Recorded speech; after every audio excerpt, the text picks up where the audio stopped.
Salut à tous! Aujourd'hui, on se retrouve pour le deuxième épisode de la trilogie Easter Eggs sur la série WandaVision. Dans la première vidéo, j'analysais les épisodes 1, 2 et 3.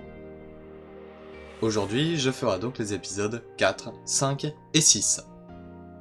Je vous rappelle que tous les Easter Eggs dont je vous parle figurent sur mon serveur Discord, que je vous invite à rejoindre avec le lien disponible en description.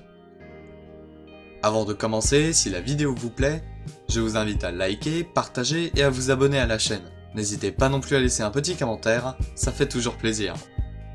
Bon, assez parlé, commençons. Wanda, mais qu'est-ce qui te prend? Qui es-tu? Je suis sur ma...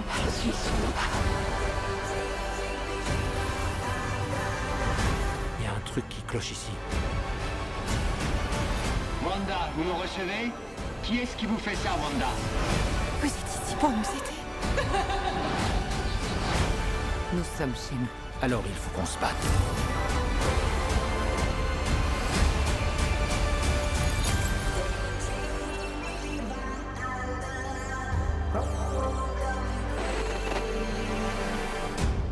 Bien, je crois qu'on a réglé l'affaire.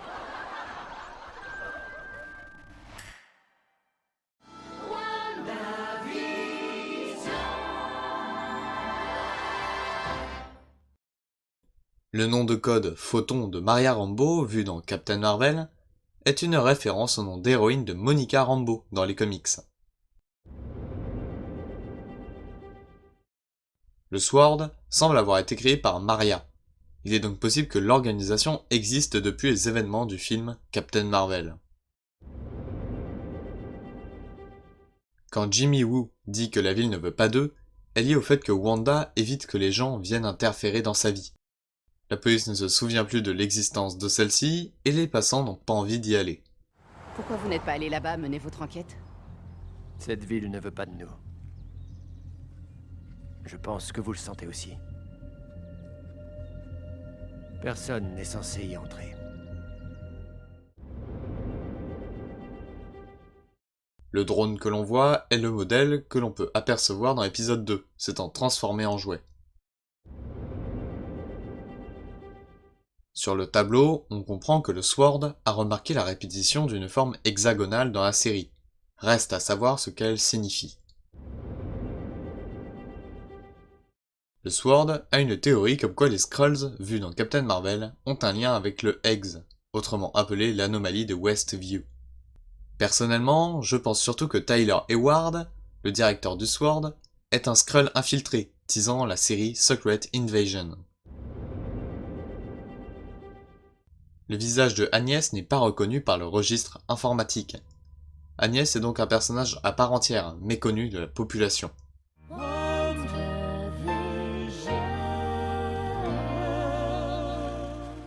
Cette image du générique est directement tirée des couvertures des comics, parlant de la nouvelle famille de Vision. Merci SLCool pour cette remarque. Quand Vision refuse que Agnès porte les bébés, elle propose à Wanda de reprendre. Elle est donc consciente que Wanda veut faire des coupures et des retours en arrière dans la sitcom.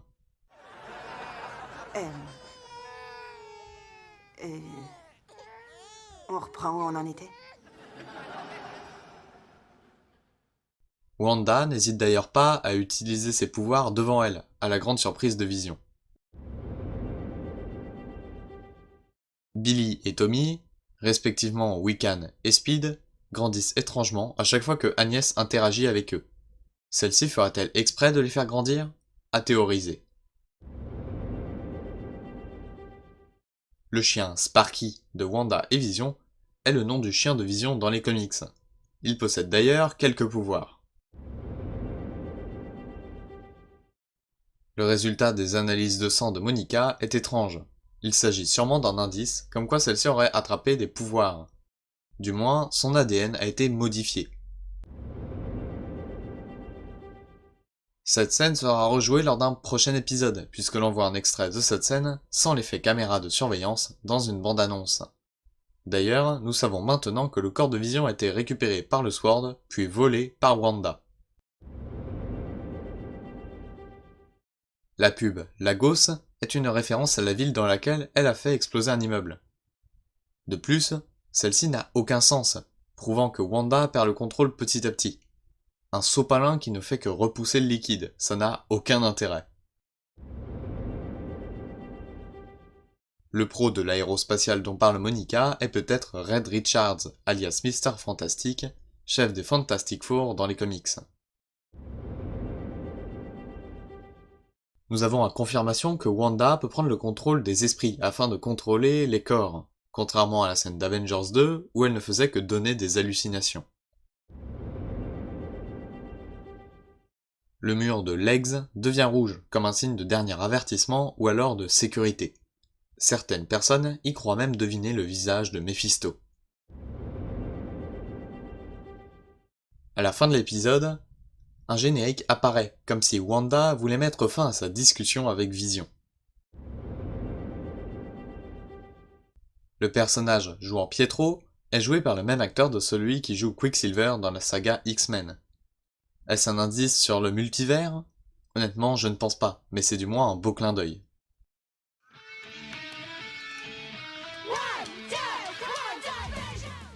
Les costumes de Wanda, Vision, Pietro et Billy sont totalement tirés des comics. Pour Tommy, c'est un peu différent. En effet, celui-ci a le même costume que Quicksilver, alors que normalement, dans les comics, Speed a un costume vert. Pour la première fois dans le MCU, nous avons le droit à des scènes de Sokovie se déroulant avant Avengers 2. Vision arrivée au niveau de la frontière de Legs, on peut voir que Wanda ne s'occupe pas de gérer les habitants où elle n'est pas à proximité. Ceux-ci sont donc immobiles ou font des mouvements se répétant constamment. La pub Yo Magic mélange les mots yaourt et magique, rappelant les pouvoirs de Wanda. Encore une fois, celle-ci n'a aucun sens. Un homme meurt de faim car il n'arrive pas à ouvrir le yaourt. Wanda perd décidément le contrôle de la réalité. On découvre que le personnage de Hayward suit à la trace Vision, et non Wanda. De plus, il connaît la position de chaque habitant de Westview. Cela vous paraît-il pas étrange? Comment a-t-il eu ces informations et pourquoi a-t-il fait ce choix? Ce personnage n'est décidément pas net. Au fur et à mesure du temps, Agnès nous paraît de plus en plus innocente. Est-elle une simple habitante de la ville, ou a-t-elle vraiment un rôle important? Pour l'instant, de mon côté, je reste sur ma position, comme quoi il s'agirait de Agatha Harkness, la mentor de Wanda dans les comics. Darcy Lewis affirme à Monica que son ADN a changé, et que si elle continue de faire des allers-retours entre Legs et le monde réel, son ADN sera changé de façon irréversible et violente. Cela tease réellement que Monica va attraper des pouvoirs et devenir photon. D'ailleurs, dans les comics, il faut savoir qu'il s'agisse d'une mutante, cela tease donc les X-Men. Lors de la fête, Pietro dit « Westview est aussi charmante que l'enfer ». Cela me fait donc penser que Pietro pourrait être en réalité Mephisto, le diable de Marvel. Nom d'un macaroni. Waouh. C'est super, non? Oh, bon sang, Westview, New Jersey est aussi charmante que l'enfer. Cette fois-ci, Wanda voit Pietro mort, tout comme Vision avant lui. Pourtant, à notre connaissance, elle n'a pas pris possession de son corps. Je vois donc cela comme une perte de contrôle, ou encore des rappels de mauvais souvenirs. Lorsque Vision essaie de sortir de Legs, il commence à se désintégrer. Wanda a donc ensorcelé son corps pour qu'il ne puisse pas ressortir. Deuxième hypothèse, il était peut-être en train de se retransformer en cadavre. Nous pouvons voir la première démonstration des pouvoirs de Wiccan, qui semblent être les mêmes que ceux des comics. D'ailleurs, plus tôt dans l'épisode, Speed a appris à développer ses propres pouvoirs, c'est-à-dire la vitesse. Lorsque Legs grandit, on peut apercevoir que celui-ci a encore une fois une forme hexagonale. Et bien voilà, j'en ai terminé avec ces 3 épisodes, particulièrement épiques. Il ne me reste alors plus qu'un épisode qui sortira dans 3 semaines, après la diffusion de l'épisode 7, 8 et 9, voire 10. Si vous avez des théories, faites-en part en commentaire, cela me fait toujours plaisir de discuter avec vous. Comme dit en début de vidéo, Si la vidéo vous a plu, je vous invite à liker, partager et à vous abonner à la chaîne sans oublier la cloche des notifications. N'oubliez pas non plus de me rejoindre sur les réseaux sociaux qui s'affichent à l'écran. À la semaine prochaine pour une nouvelle vidéo, et dans tous les cas, je vous dis à bientôt, ciao!